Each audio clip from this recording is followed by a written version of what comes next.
Welcome back to my show. I hope you had, again, a great Thanksgiving.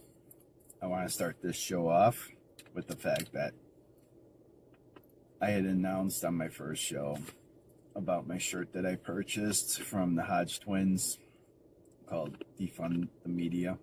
Actually, it was from my daughter and son-in-law. I got a lot of heat from that, so I want to make a public apology from that. And to mention my other son-in-law's podcast, Host Stories. I always seem to forget the name. I don't know why. And he's supposed to have me on there as, every now and then to talk about some of the stories, which is about serial killers, ghost stories, true stories basically, or allegedly true stories. But all in all, I want to make that. Remember, his show is called Host Stories. I will try to share a link down below of it. Now back to the subject at hand.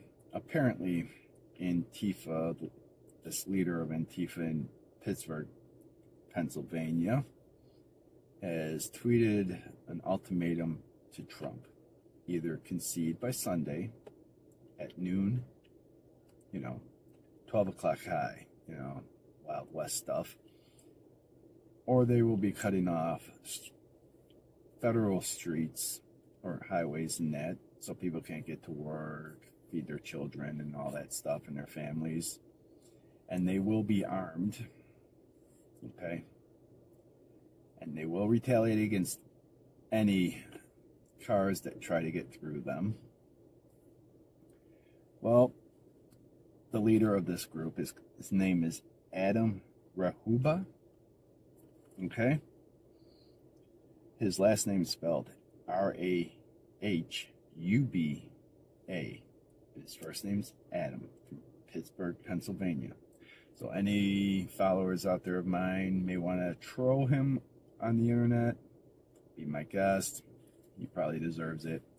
But seeing he's sitting there threatening Trump like Trump's going to worry about it, seeing Trump could easily just send in the National Guard or whatever and stomp him out, or Trump supporters can easily stomp them out because, let's see, one, they're not old men and women, or I should say elderly men and women, or children. And it doesn't matter how many there are. When they go up against real people, also probably armed and dangerous, you're asking for a war. And you said basically there will be blood in the streets if Trump doesn't do it. It will most likely be your blood in the streets because, see, most of you Antifa freaks have probably just purchased guns and don't know how to properly use one. And you'll be possibly going up against people that grew up with guns and probably hit their target every time, especially, say, hunters and that. So I hope you guys enjoy this. It's going to be real fun because Trump's not going to concede by Sunday, 12 o'clock noon, for some threat by some nobody from an organization, yes, organization, not an idea, that doesn't matter, that can't even fight their own battles. They have to be in groups. And even when they're in groups, they lose pretty much all the time. Hell, look at the thing in Washington, D.C. They literally got beat up on the streets by even less people. I watched the footage. It was funny. You should have seen it.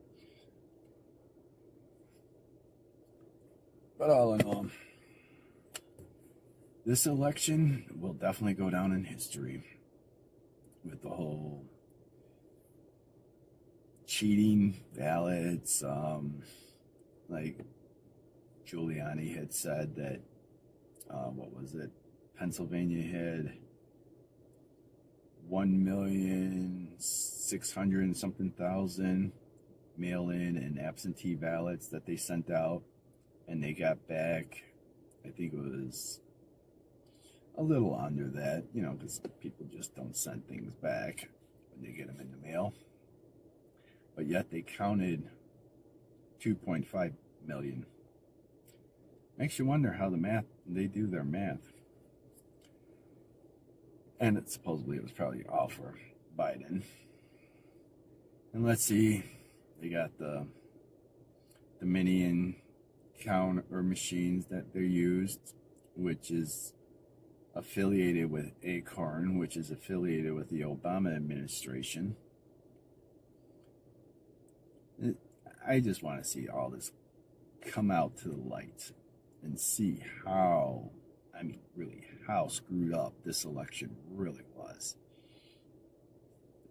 So, I hope Biden enjoys this whole, I was this close to being president ideology, and I want to see Kamala Harris's smile wiped right off her face. That would be hilarious. So, that's most of the stuff I'm going to talk about today. And let's see what else. There have been a lot of situations with this whole politics thing. I'm assuming Trump has broken off the groups that are suing. And let's see how many different, Rudy Giuliani. Powell has her own group. There's another group out there. You know, the whole divide and conquer thing, kind of like what the Democrats were trying to do before the election, you know, get everybody divided so it'd be easier to conquer. It's like Trump's doing that to them. Now they have 3, 4, maybe 5 different legal teams they have to focus on, so they're not sure how to deal with one, and while they're dealing with one, the others are getting more information, so they're pretty screwed.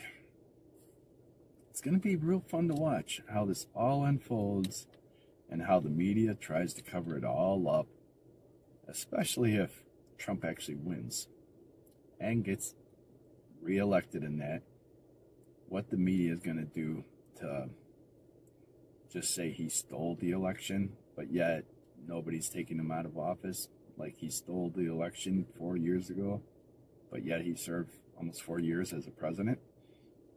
Because trust me, if somebody steals the election, I'm pretty sure you're going to have groups that are going to take them out of the office by force if necessary. Get the military, FBI, whatever. So everything's going to be fun to watch, interesting. It's going to be something you could tell your grandchildren and great-grandchildren about. That's a definite. There's so much hate in this country right now, which that does truly make you sick. We're all Americans. It's bad when you're almost wishing for a major catastrophe just to unite the country. Like example, 9/11. After 9/11 happened, there were no whites, no blacks, no Hispanics, no Asians, no Native Americans. We were all just Americans. We were all just attacked. And that's the way our country should be. No different races. We're all just American, okay? But the far left, they don't want it that way. They want to make it to where we're all segregated in our own little groups. And that's not the way it should be. We should all be united. You know, as Biden said, unite. He wants a united America. We should give him a united America, even if Trump's reelected. We should give him a united America and stop listening to all these lies politicians tell, because 90% of them are lawyers, so they're good at their lies. And even the ones that don't completely lie, like I said, they tell part truths, so they can't be considered completely lying. Well, I hope you all enjoy this video. And please subscribe. Do not forget to subscribe, like, do the thumbs up, and leave comments.